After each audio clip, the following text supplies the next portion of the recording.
one of the things that I think people need to realize that I think maybe might be like a different way of thinking about Japanese history for some people is that it wasn't because of the Meiji Restoration. Like there was a lot of, Mm, everyone thinks that like the Meiji government introduced all the modernization, but actually the transformation really started before the Meiji Restoration during this period of very rapid trade and growth in trade. May I have your attention, please? Welcome to Real Gaijin, unveiling the real Japan, an American expat's inside look. Now it's time for another story from the Read My Lips series of podcasts. Summarized podcast. All right, we are live for another edition of the Real Gaijin AMA podcast. I'm your host, Mark Kennedy, and today we have another special guest, Professor Simon Partner. Simon, do you want to say briefly hello? Hi, those of you who've joined so far. It's very nice to be here. I'm actually in San Francisco right now, so good morning to those of you in Japan. Good evening those in the US, and I'm looking forward to this conversation.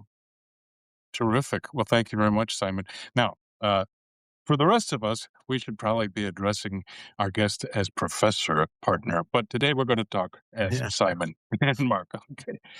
All right. First of all, who is Simon Partner? Well, he is a very distinguished professor of history at Duke University, a famous learning institution in the United States, with a specialty in East Asian history.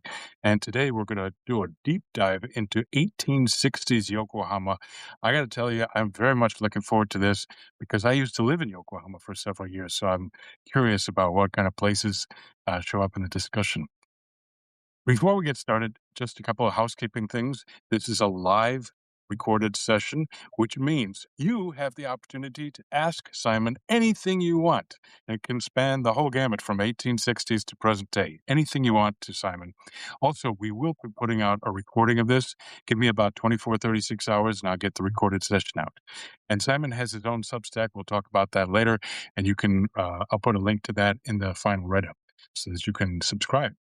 All right. Well, let's jump right into it. Simon, first of all, tell us, how did you get involved with Japan? What led you to Japan? And then how did you become a professor of history? Well, I think I was really lucky to answer the last part of that question. It's become very difficult to get a job in this field, but I Oh, guess yeah, it's really hard right now. But I think I finished my PhD in the late 1990s, and there was still a good deal of funding from the Japanese government and others to like create new positions. Like I think for the Japanese government, it was a form of soft power that they could exercise hmm, in the wake of a lot of, Japan bashing that was going on in this country in the 1980s, particularly. yes. So I think I was right on the tail end of that and a beneficiary. Yeah, I believe my job Good. was funded by the Japan Foundation. Um, Oh, but to go to the first part of your question, I actually had I grew up in the UK. My undergraduate degree was in English literature. I had zero knowledge of no interest that I was aware of in Japan. Um, but I guess when I was in my mid-20s, I was in the US, and for reasons that I really don't think we have time in this podcast to get into, I was living in Alabama for a short period of time.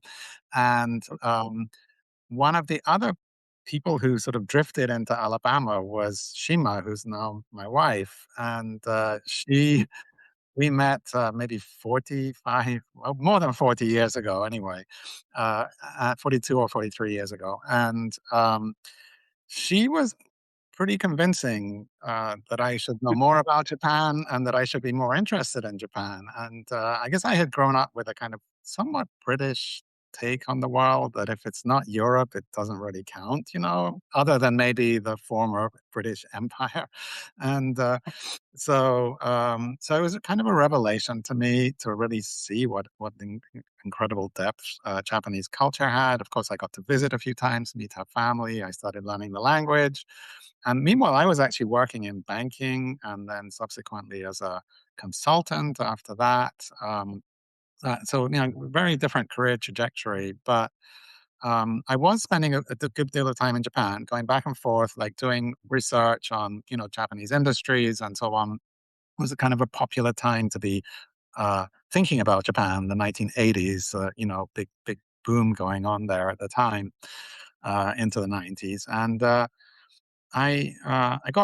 what I realized when I was doing those research projects was like, they might want to know about, I don't know, Toyota's just-in-time manufacturing system or something like that. So I would go and dutifully interview the people there. But what I really noticed was how interesting the history of Toyota was, and all of these companies that I was visiting. And so that's what really got me thinking, maybe I'm in the wrong business and I should be spending more time on the history and less on the business side of it. And so I went back to graduate school in my mid-30s, at Columbia, and it's been a fairly straight line since then. Like, I've been at Duke University now for over 25 years, and it was the first job I got, and I've been there ever since. So it feels like it's been very steady since then. But it was definitely a Terrific. shift in my life. Yeah. Terrific. And hey, one thing, I am also a history major as an undergraduate program. And so I have a shared interest in the Japanese story to tell. But I'm curious in particular, you seem to focus on the history of everyday people, right? Yeah. So why is that? So actually, my dissertation was not at all that type of a project. It was really about business history. I was like, it Ah, was about the history um, of Matsushita and Sony in the 1950s, and other electronics companies.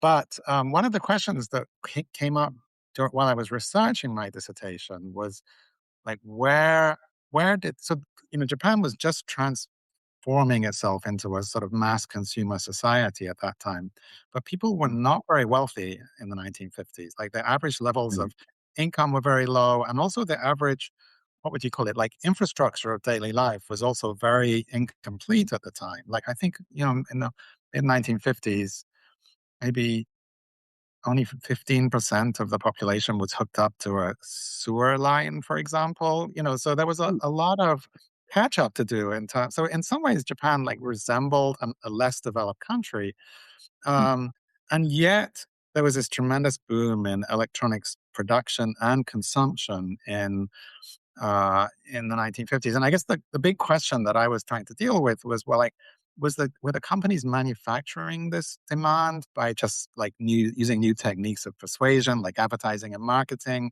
Were they really sort of persuading people that they really needed a TV set, even though a TV might cost 3 months' salary, even for a middle class family at the time? And yeah, I mean, they were very expensive, these things. And I even read stories about families who had a choice, like, they could have bought a large house in the suburbs of Tokyo. I mean, the typical house at that time was pretty large. It was, um, you know, much larger than they are today. Or they could buy a TV, a nice TV, for roughly the same price. And they chose the TV, and Ah, they never caught up in many cases, yeah, with property prices zooming up. So I got really curious about, like, people's motivations. Like, why did they make those purchases? Why did they make those decisions? And I think that was the seed of the work that I've done ever since. So that the next thing I did, sorry, this is a long answer to your question, Mark, but mm, the next thing I did was I thought, well, the places that have had the biggest transformations have been villages, where people ah, literally went from like barely being able to, manage like a modern lifestyle at all, to suddenly being like integrated into the consumer society over the course of maybe 10 years.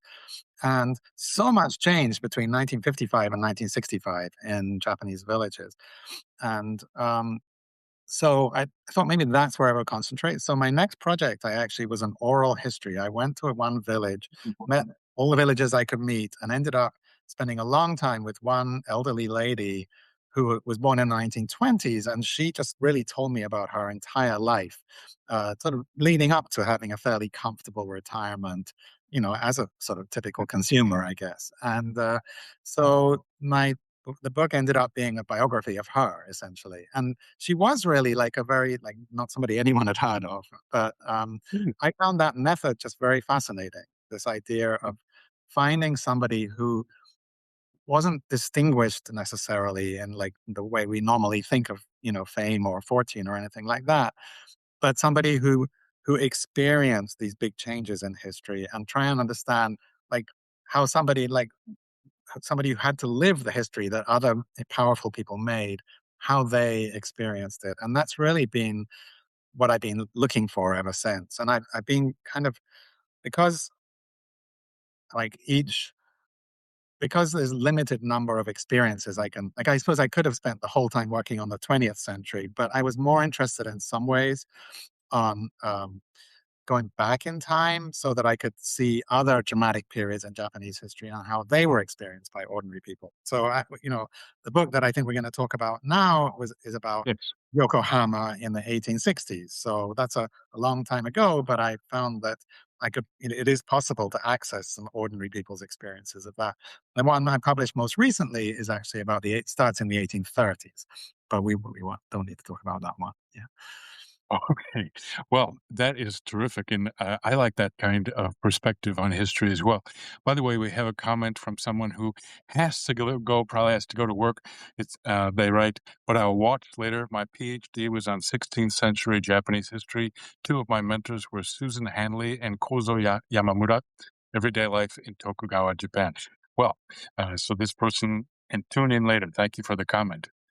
Speaking of big changes, yes, there are certain points in Japanese history that are really known for change. I mean, you talked about one just a minute ago, but going a century back in time, so bringing us back to the 1860s, particularly Yokohama.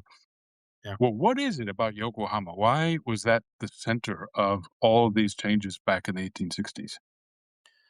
So, I, yeah, I mean, it's a great question.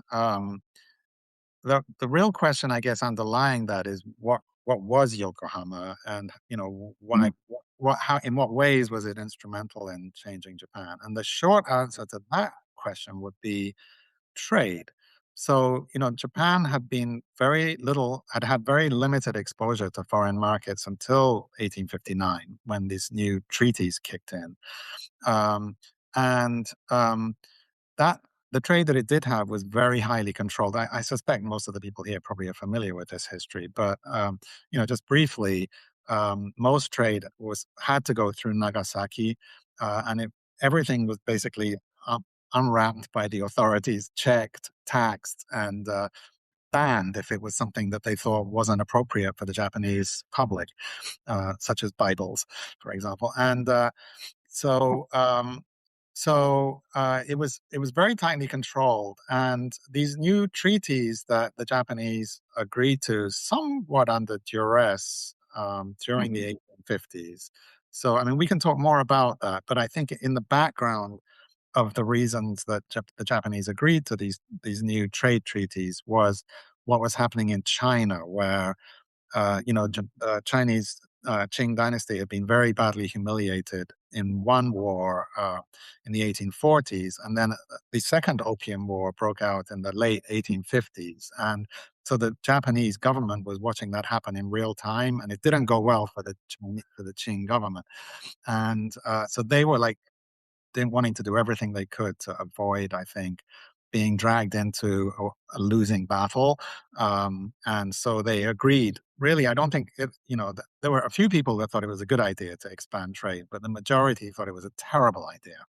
And mm, we can talk about why that might have been, uh, but so they were more or less forced to open up to trade, and those treaties that they agreed to, they were very similar to the ones that the British and others negotiated with the Chinese, and they were very restrictive. Sorry, very non-restrictive. So they mm, were the opposite of the system that existed in Japan before. Japan, for example, couldn't really ban anything.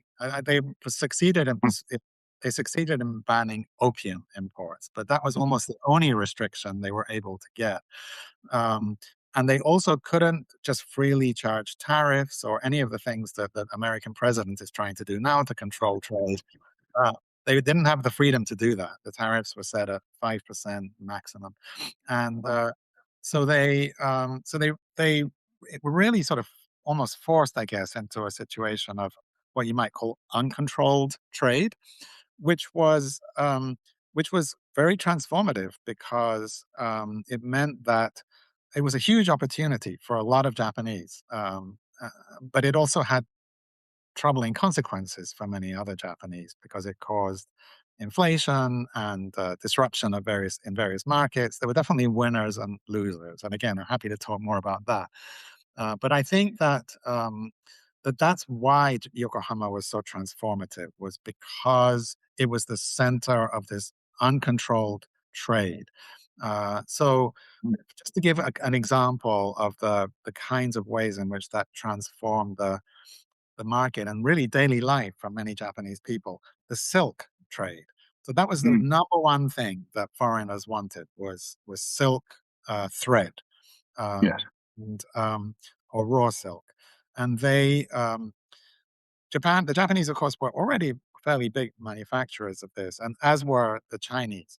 And now you had uncontrolled trade in this, and the foreigners there was huge demand in Europe, and America. Like everybody from the middle class up, their clothes were made out of silk, and silk was being manufactured. It wasn't really manufactured much at all in the United States. It was being manufactured in some parts of Europe, but during the 1850s and during the 1860s, most of their silk production got wiped out by a disease that targeted mulberry bushes, I think, which is what silkworms eat. So at any rate, the production collapsed in Europe. So that was even more reason why there was literally unlimited demand. Like as much as they could produce, the foreigners would buy at high prices. And how did that change life for so many people? Well, um, basically, farmers all over Japan, but particularly in the areas around Yokohama, like up in Yamanashi Prefecture, Gifu, that kind of area, um, they became sort of part-time silk producers. So all you really needed to make silk was to have some space in your house to grow the silkworms and access to mulberry bushes, which is what silkworms eat. And so people were like growing mulberry bushes like crazy. And by the middle of the 1860s, just a few years into this trade, virtually every rural household, was doing silkworm production for the foreign market. And so the ones who lost out of this were the people. I mean, there were two reasons, I guess, why people, two or three reasons. So one was there was a general price inflation for various reasons, the foreign trade. So if you weren't getting a good income from the foreigners, you were probably prices were going up for everything else.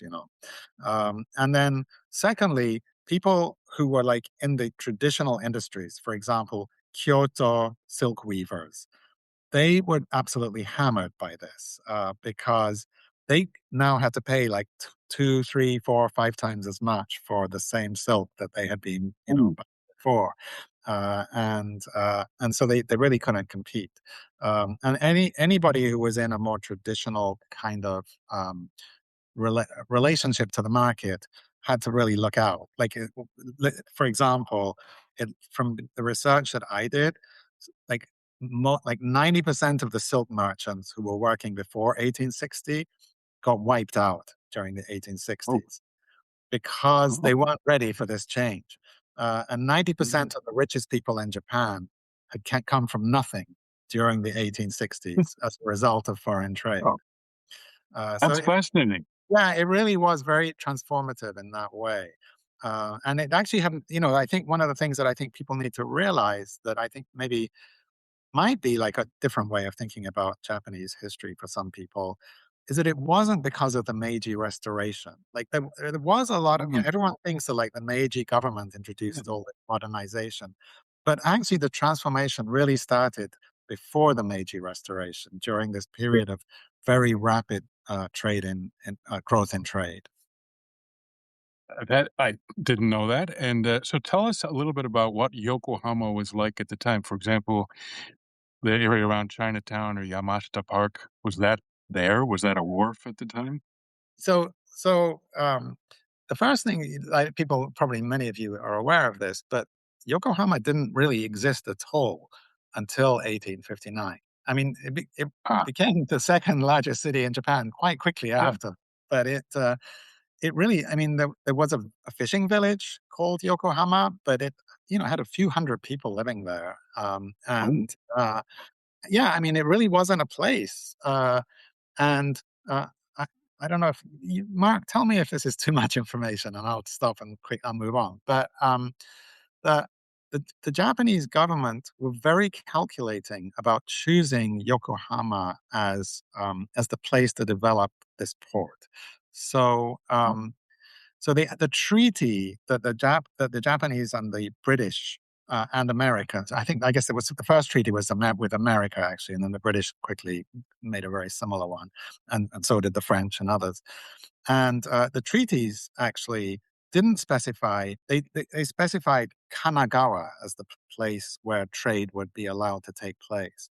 Now, Kanagawa is on the mainland, and on in fact right on the Tokaido, and pretty close to Edo, and the the government of the shogun's government in Edo, which is what 15 miles away, were very concerned that foreigners would be showing up in Kanagawa on this main highway, that they would be influencing Japanese people, intermingling with all the travelers on the highway, and that they would basically that they would be too much present. And their idea was, okay, we'll do trade, but we're gonna, as much as possible, isolate these foreigners. We don't want them intermingling with the Japanese population. We don't want them, building churches in a city like Kanagawa. We don't want them bringing Christianity. We don't want them bringing, new ideas about democracy or whatever it might be.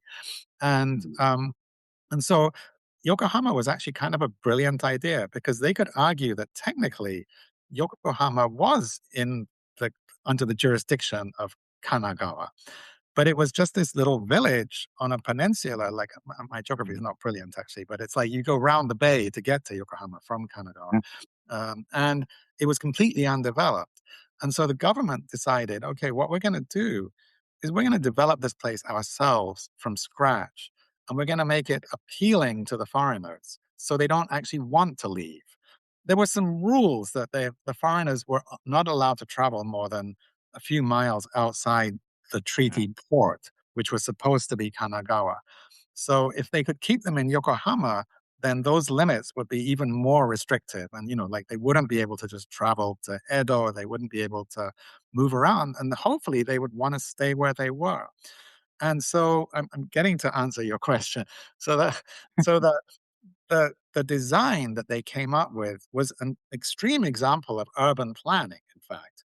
So they decided to build a foreign, a foreign, what would you call it, housing complex.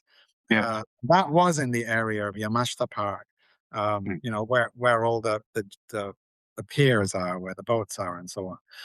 And and they it was about, I don't know, maybe a dozen blocks, something like that. It wasn't a very big area, but they actually decided, even on spec, to build some houses for the foreigners to make it like as appealing as possible. And they built a very nice pier and facilities for docking smaller boat. You couldn't dock a big ship in Yokohama. They had to dock out in the bay and then carry stuff in on smaller boats. But it was very well set up, nevertheless, from the practicalities of trade. So that was one thing they did. And then the second thing they did was they built a Japanese town next to the foreign town. So that was more towards Yokohama Station, I guess. And if I remember the geography correctly, and so they invited Japanese merchants. Most of them came from Kanagawa, but others came from further afield. And the guy I wrote my book about actually came from Yamanashi, and he was one of the first to open up there. And so they had about maybe 70 shops owned by Japanese already open on the first day of trade, which was July the 1st, 1859. And so the idea was that the foreigners would show up, everything they needed would be already there in Yokohama. They wouldn't need to go anywhere. And there was one other thing that the foreigners built that was for them like very important in terms of creating this appealing community, and that was a brothel district. Uh, what they called a pleasure quarter. And Ah, so, they had some examples of, from the pleasure quarters in Edo and in Kyoto. They were considered in Japanese culture very glamorous. And so they tried to reproduce, Hiroshima. yeah, the Yoshiwara, for example, and they tried to create something equally glamorous in Yokohama. And they really were like really beautiful. Like the architecture was beautiful. The streets had, like beautifully planted with cherry blossoms and all that kind of thing.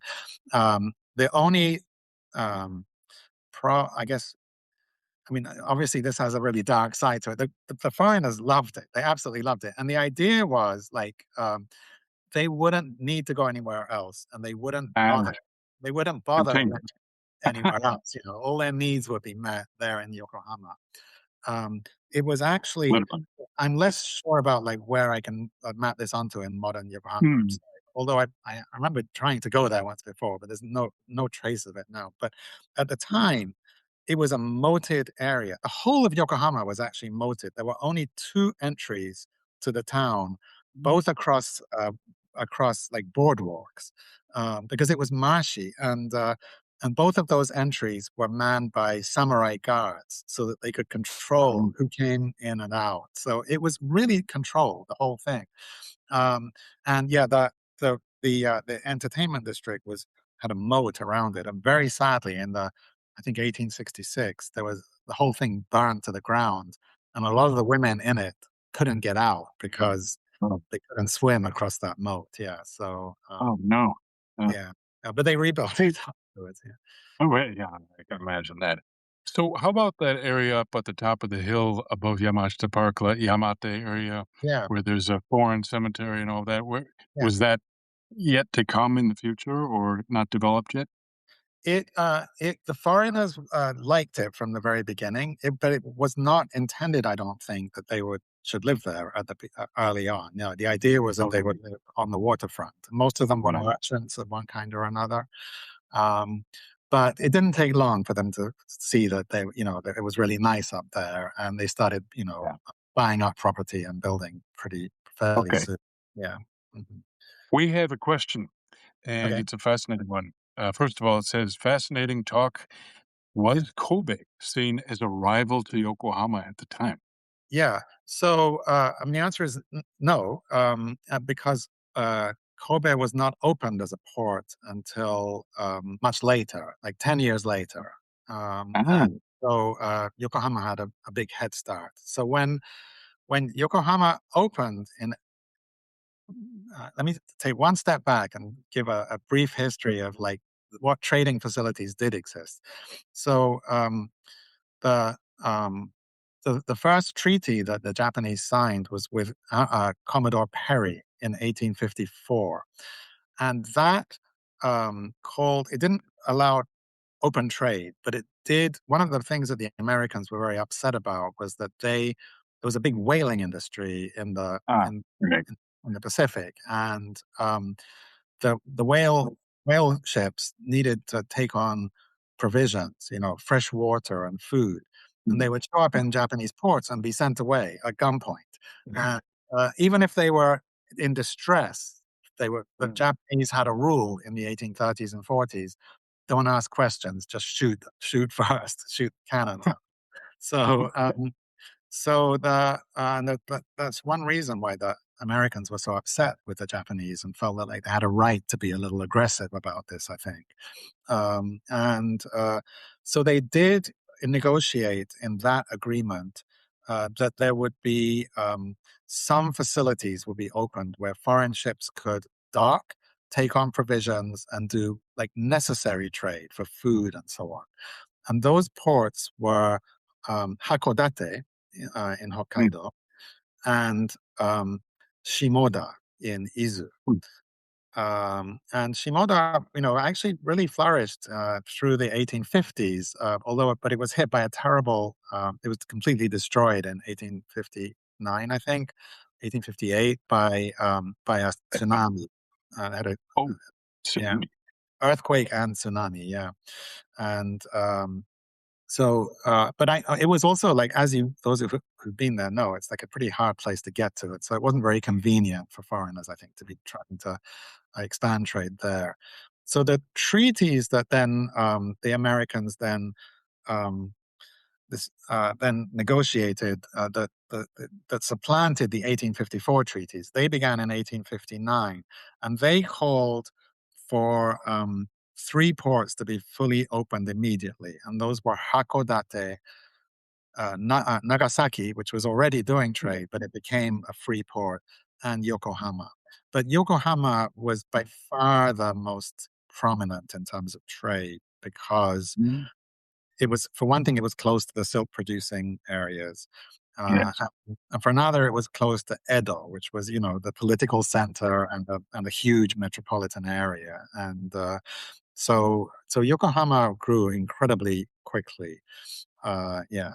And meanwhile, Shimoda more or less ceased to exist as a trading place. Yeah. Definitely. So Hey, Kobe, tell us. so Oh, let me just sorry. Go just ahead. finish. Sorry, yeah. Finish. So the other ports that were scheduled to be opened were Kobe and Niigata, and but the Japanese kept on postponing the opening of those. There was a huge amount of resistance in Japan to these treaties and to the opening of these ports and to the impact of the opening of these ports, to the point that Japanese, the, the more extreme ones, were running around the place attacking foreigners, cutting them down in the street, burning their houses. It was pretty aggressive actually during the 1860s, and actually Britain and Japan came very close, like within a day or so of going to war in Ooh, 1863. Um, that's another story I'd be happy to tell, but yeah, these are all kind of huh, long stories. a lot of Uh, rabbit holes here. yeah, exactly. So the answer though to Richard's question is that Kobe didn't open until I think 1868. Ah, all right. So Good answer. Yokohama had a big head start. Yeah. Later, So, they yeah. became fairly parallel in terms of their, Mhm. I guess, they were both big centers for foreign trade. So, but if we're talking about the 1860s, they were not rivals. That answered the question very clearly. All right. Hey, I'm curious, who were the foreigners that were coming to Yokohama at the time? I mean, I'm thinking The Last Samurai, of course, which is probably after the fact, but who Yeah. were these people? Yeah, no, it's a great question. And one of the really fascinating things for me about the research I did there. So the obvious ones were the global trading companies of the time. Mm, So Jardine Matheson was the biggest, which is still a huge trading company, um, and a few others of that kind of level. And most of them already had pretty big operations going on in China. So in mm, Shanghai and Hong Kong, and particularly Shanghai. And so for most of those companies, Yokohama was a kind of branch office of Shanghai. ah, They would send people from Shanghai to open up an office in Yokohama, and they would bring their Chinese staff with them, in fact. mm, So, one of the curious things about the way trade took place in Yokohama, and one of the reasons why there's a Chinatown in Yokohama, is mm, that most of the intermediaries were Chinese. ah, The foreigners didn't, they couldn't speak to the Japanese, and they weren't interested in learning Japanese. I mean, the Chinese couldn't either, but at least they could write the same language. ah, ah, And and B, they already in China had like entrusted a lot of their day-to-day activity to these compradores, is what they call them in China, the Chinese ones, and many of whom became pretty wealthy in the process. And so they just brought that system to Yokohama. So if you look at illustrations of Yokohama from the 1860s, and there's an enormous amount of them because the Japanese were so fascinated by Yokohama. So I gather we can't do screen sharing, so I cannot show you, ah, but they're really fun to look at. And they really had to emphasize the presence of the Chinese a lot. Um, and So did the Chinatown that we know today in Yokohama, were there remnants of that all as far back as 1860s? yes, so Wow. the very first Chinese actually, they didn't have a treaty. The Qing government did not have a treaty with Japan, so they were actually not like legally allowed to reside, and they didn't have like a piece of land in the foreign community like allocated to them.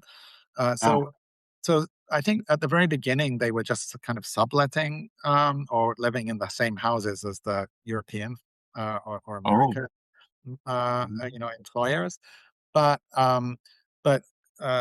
pretty quickly, like in the 1860s, they found ways around that, and they began expanding into what's now the Chinatown area. Yeah, so that okay. became quite heavily populated quite quickly, and because they were, because China was very close, and there were a lot of people in China who were looking for any kind of economic opportunity. There was a big influx that was pretty uncontrolled of Chinese in that period. Man, It weren't only the people brought by the European merchants, but they also came under their own steam, and so they were opening laundries and working as house painters and all sorts of fairly menial jobs that they were doing already in the 1860s. Yeah.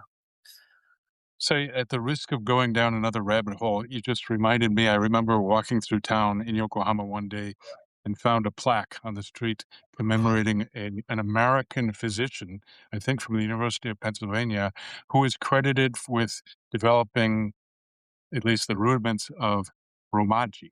So Yeah, that'd be Hepburn probably, yeah? yes, yes, yes. Yes, yeah. So when was he there? From very early on, by the way, one of the things I maybe wanted to mention about the Kanagawa situation was that Mm, the uh, the merchants were actually pretty happy with Yokohama, and so they were happy to, like, live in Yokohama and live according to the system that the Japanese government wanted. But the diplomats and the missionaries insisted on Kanagawa. They were like, "This is just a fraud, Yokohama is not where we negotiated. We're gonna live in Kanagawa." And so all of okay. the consuls were living in Kanagawa, and so were the missionaries living in Kanagawa because they wanted to convert people, and there weren't any people hardly in Yokohama. So Kanagawa Mm, was a much better place for them. So Hepburn, I think, originally did live in Kanagawa, but eventually the government of Japan more or less forced them to move to Yokohama. And he and his wife were amazing. Yeah, they did so much good stuff in that area. Like he had a medical practice. She opened a school for young girls, mm, and he was, yeah, much loved. And yes, he was also a bit of a philologist. Yes, and okay. he I created remember the that. first Japanese English dictionary, which Yes, that must have been people were very important. still using when I was a student. Yeah, I know. Well, we have a lot to thank to him, but also I'm not a big fan of Romaji, but on the other hand, it's necessary when you first get started. That's great. Um, I tell you what, we have another question which I'm going to read, but Yeah, we'd also like to pivot to talk a little bit about what life was like for Japanese people in Yokohama. In yeah, particular, you have picked out one, yeah. Shinohara Chūemon. I'd love to hear more about that, and you wrote about it. But first, let's get to the question. Thank you for doing this talk. How closely integrated were the Western and Japanese sides of the concession? Were foreign traders able to just walk through the streets and shops of the Japanese side? Great question. Great question. Yeah, and the answer is yeah. They absolutely were allowed to do that, and that was the whole point. Really, is that they Uh, wanted them to walk through the streets of the Japanese concession or side of Yokohama. What they didn't want them to do was to wander off to Kanagawa and other places in search of goods or whatever. okay. So they Get made the that contain. they made the Japanese, or whatever you want to call it, the Japanese town, as accessible as possible. And so, again, going back to these illustrations from the 1860s of Yokohama, what you see and what you read in some of the descriptions is that the, the most, like, probably 75% of the shops in Yokohama were there to do business with foreigners, and the other ones, I guess, would have been there to meet the needs of the Japanese community there. But Right. also very interested in doing some kind of trade, and so they were opening shops selling. They would sell silk or cotton were the two main textiles. They would sell. They were very hopeful for all sorts of things that they might be able to sell. They were quite successful selling tea. They wanted to sell tobacco. That didn't really work out. Um, Hmm. and but the other, I guess, area where they were quite successful was, I guess, artisanal products of various kinds. Like curios, lacquer work, furniture, that kind of thing. They did a pretty good business there. And so these shops would very much want foreigners to come visit. As you probably know, like the way that shops were set up in those days in Japan was not very well suited to foreigners. Like typically there'd be like a dais with Mm. tatami on it, Mm. and any visiting customer would, if they wanted to go into the shop, they would take their shoes off, and then typically they would, as much as possible, the shopkeepers would visit them and do business at a customer's home, I guess. But no, so I think the shopkeepers really wanted though to put their goods on display and appeal to foreigners because they didn't know the foreigners well enough to go and visit them, I think, at the time. And so they had to figure out how to let the foreigners come with their shoes on, with their dogs, because like apparently all foreigners went everywhere with their dogs, according to these images. They always have dogs with them, and so at least the shops that I read, descriptions of, they would actually, when a foreigner arrived, they would actually pull up the tatami and just put it on the side of the room, and then they would have like proper chairs for the foreigners to sit on, and so that they could show them things. Yeah, that was how they tried to be welcoming. Interesting retail experience back in the 1860s. Okay. Yeah, yeah. Marketing was what all about. Yeah, So tell us about Shinohara Chūemon. Who was yeah, this person? yeah. Is this a real person, for He's example? a real person. The So I was really interested in doing some work on Yokohama through the eyes of somebody like somebody fairly unknown.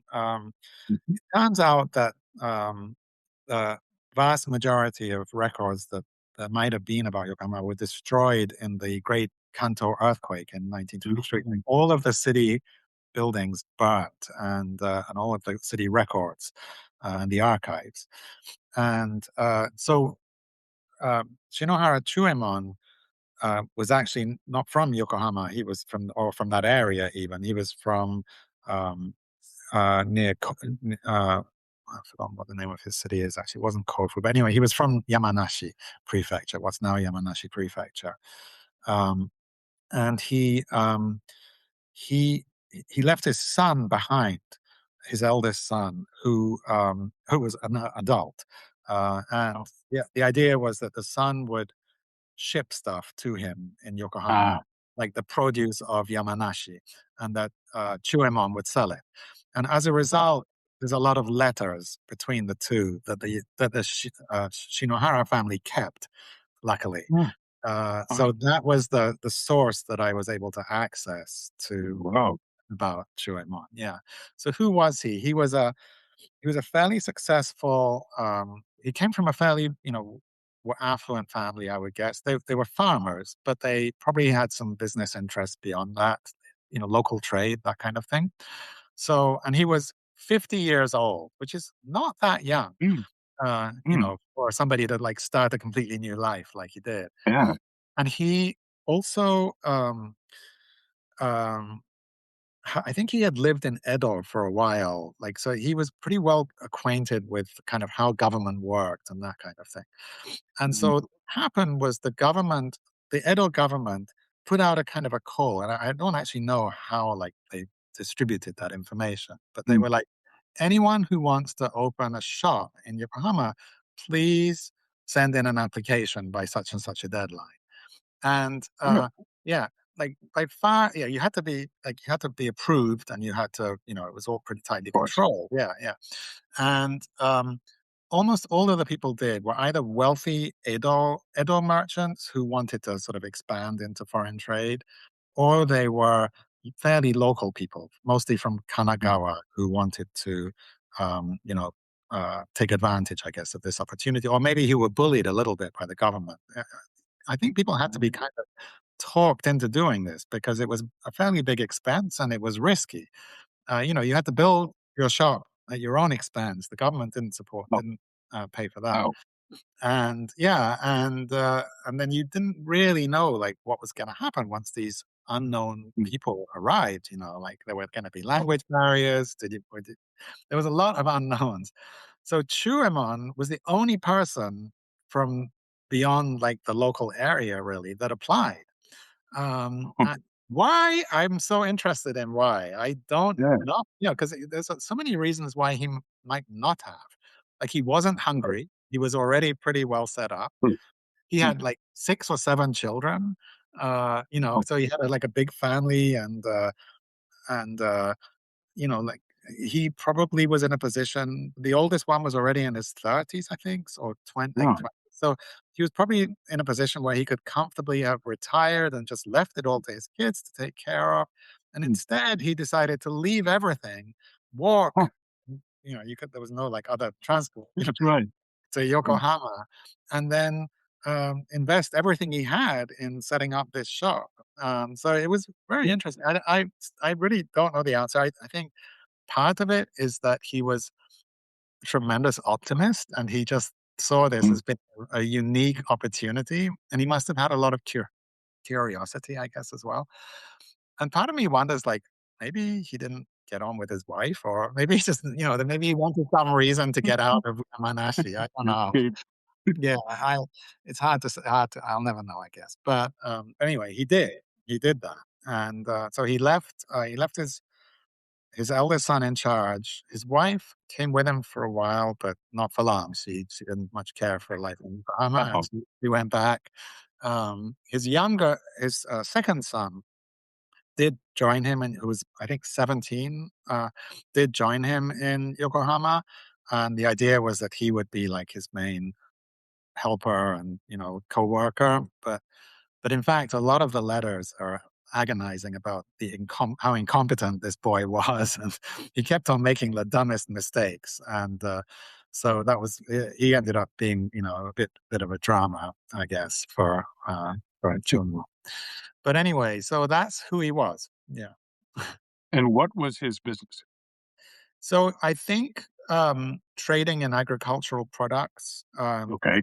in Yamanashi, and I think his plan was that he would just expand that to Mm. the foreign market. So I think he was planning that the same products that he was selling locally, he would sell to foreigners, which didn't really Mm. work. So, and the biggest problem that he had was that by the time he opened, he had no money left. He'd spent it all on building his shop, and he had borrowed everything he could already. And so he was affluent, but not to the point of being able to just start up a major new business enterprise. He was village affluent, not city affluent. I And got it. I yeah, got it. and so but he was really hoping, I think, that he would be able to sell tea, tobacco, Mm. dried fruit, the kinds of things that they make Mm. in Yamanashi, or even fresh fruit. And nobody wanted any of that stuff. All they really wanted silk. And Ah. silk was they made silk in Yamanashi, but it was a very even for Chūemon, he couldn't afford to buy it. That so Oh. Yeah, like they would carry silk thread on horseback. They'd have like panniers on each side of the horse, so they would measure the price of silk by the one horse load, and a horse load of silk was about 20 times his like annual income, as far as I can tell, Whoa. in his first year. Whoa. I mean, it was very expensive. It was, I think, 600 ryo for a horse full of silk, and most families got by on like 20 ryo a year. So this was a very much a premium product. So he was shut out of that market because of his inability to pay for it or to borrow the money for it. So he actually had some really, really difficult years. Like the first 3 years were terrible. Like he was just almost all his letters to his son are like, please borrow more money, get money however you can. We're literally starving here. We have no food in the house.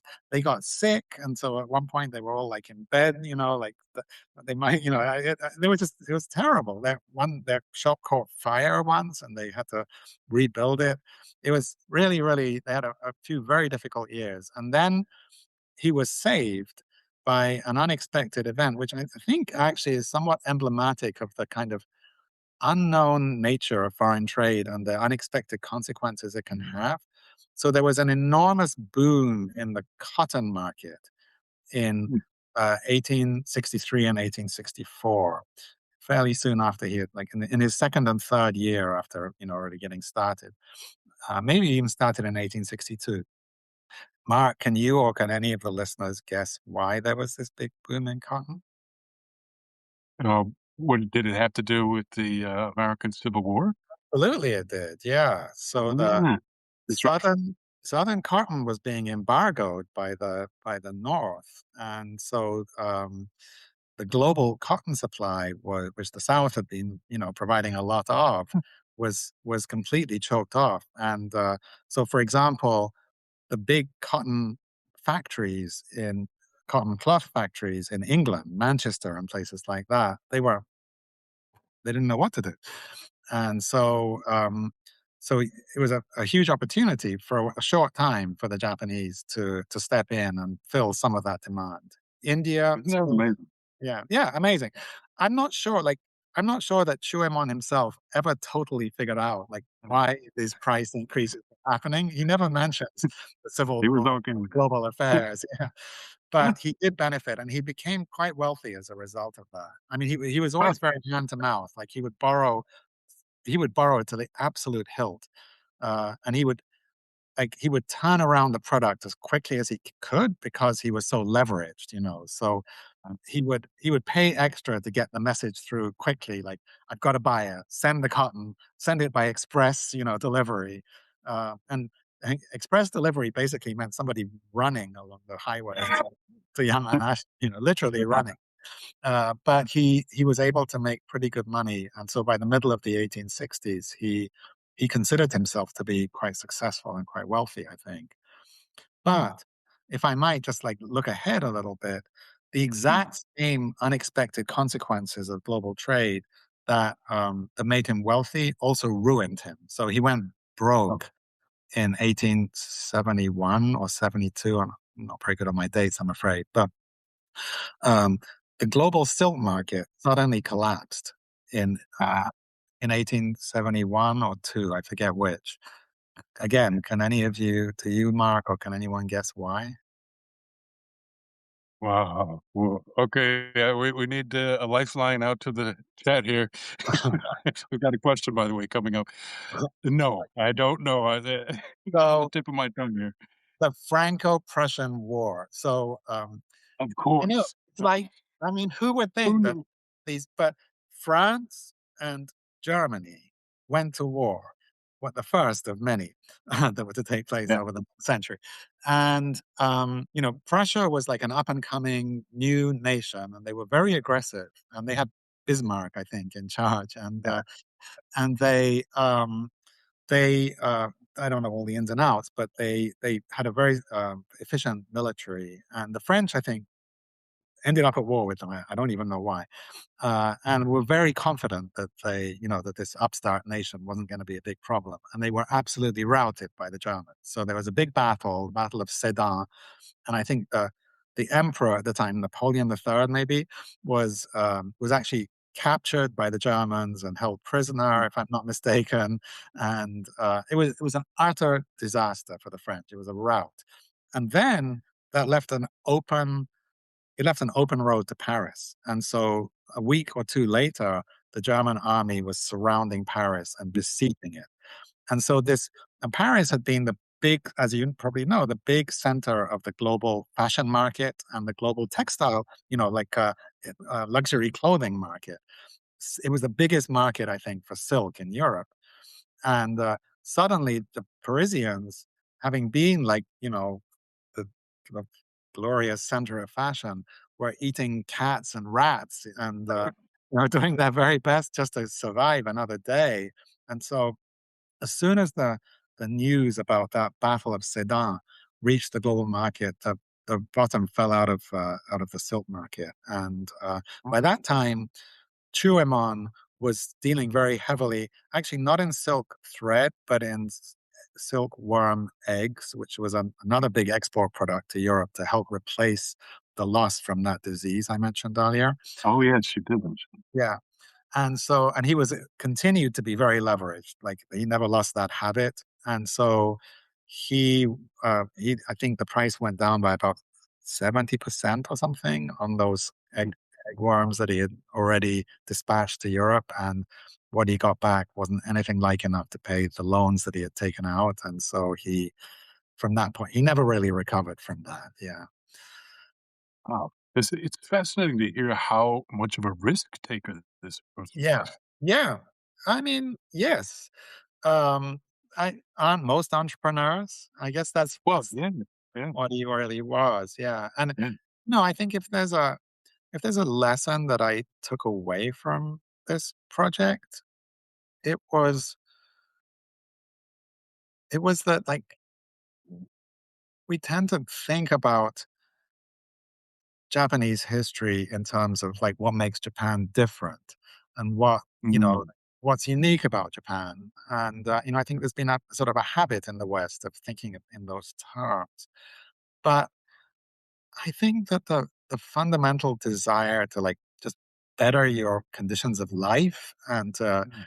to take a chance on economic success is very universal throughout the world, Mhm. really. And you know, Chuemon was a very small person, like in the general Mhm. scheme of things. He never became one of the major traders in Yokohama. But I just think he's a really good example of like that kind of bottom up Yeah. stimulus, if you like, towards seeking out opportunity. Yeah. And Yeah. I guess we're kind of running out of time, but you asked earlier about the residents, the foreign residents Oh, yeah. and Mm, mm, I think many of them were following the same path that they were. mm. So there were these big trading companies, but they were only a fairly small part of the overall foreign population. A lot of the rest of them were opportunists of various kinds. So this was, 1859 is like fairly, it's just a decade after the gold rush in California. Ah, But the gold has already, been played out by then. yeah. So a lot of people came on from California to Yokohama, to give you one example. Um, Huh. yeah, because they were looking, it was possibly the next boom town, so they were really looking for that Yeah. opportunity. Uh, and all sorts of like, I don't know, gangsters, charlatans, hucksters, they were all there, Americans and Of Europeans from course. all over the world. Yeah. Like there was one, probably many of you have heard of this guy, Ernest Sato, he was a British diplomat who wrote a wonderful memoir of his time in that decade.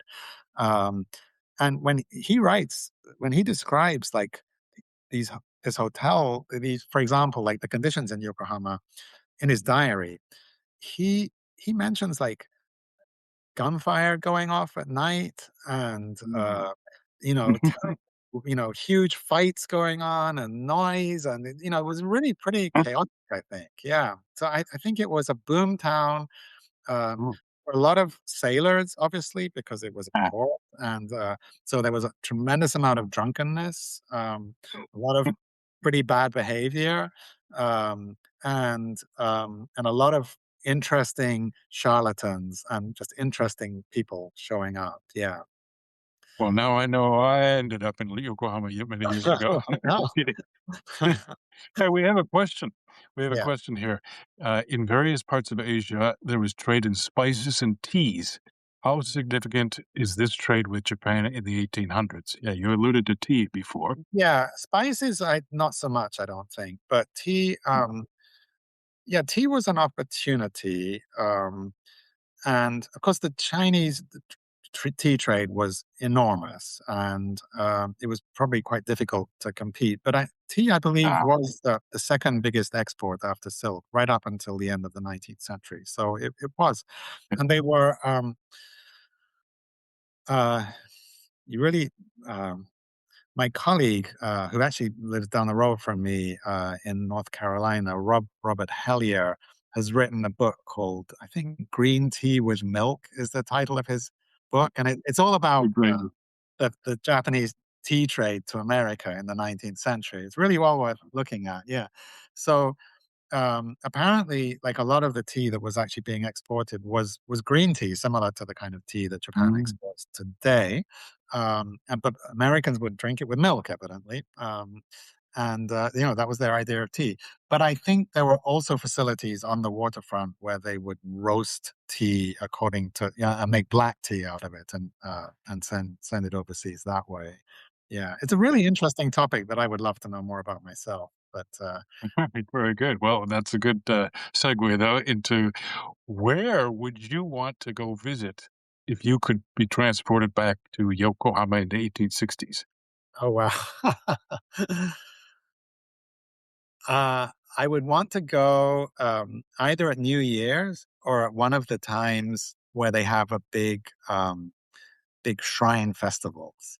And, I think maybe the Benten Shrine, and, they had a big festival, and they would compete with each other to see who could, like, produce the most glamorous and dramatic float. It was a really big deal, and the descriptions of those festivals, including the New Year, they're just unbelievable, actually, from looking at people's diaries from the time. I would love to go back and see one of those in person. That sounds good. And Yeah. wow, this What is a about you? fascinating talk. I can tell from the comments here that people are really enjoying this. You already talked a little bit about this, and I've already learned a lot from this discussion. But what parallels can you draw between the 1860s back in Yokohama Yeah. and present day? What are the lessons learned? So, um, I'm a little cautious about this kind of thing because I feel like historians should be better at talking about the present and the future, but somehow my brain stops working about, around the year 1990 or 2000.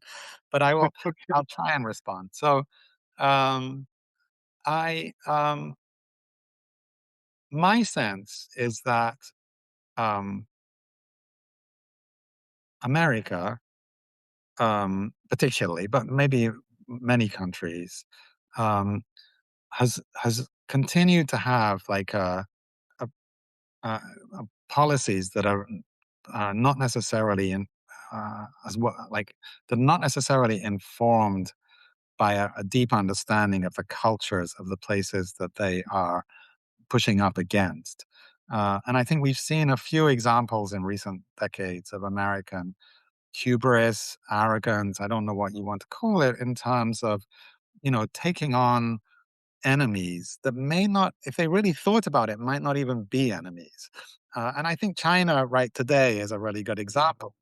Um, and I think there's a lot of lack of understanding about China in American and probably European policy circles. And that was exactly the case in the 1860s. There was so much tension that was really caused by foreign arrogance, I guess, and a sense that the Japanese were just like so different from them and would never be equal to them, and so on. And I think that the lessons that I learned from this project was how similar how similar these people were in their motivation and in their that of course there are cultural differences, but fundamentally people have the same motives. And I really feel that, um, if I could, you know, use the past to influence the present, it would be to show the importance of those kinds of cultural connections and cultural understandings that I think continue to be the cause of a lot of unnecessary friction and conflict today. That makes a lot of sense. Wise words. What about Well, you? I cannot believe.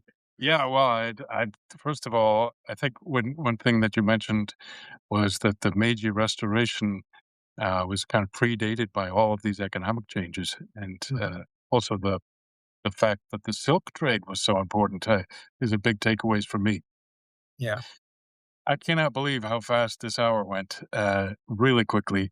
Thank you so much for joining us. You've been listening, everyone, and participating in the conversation with Professor Simon Partner of Duke University, professor of history. I can tell you are probably a very popular professor on campus for many reasons.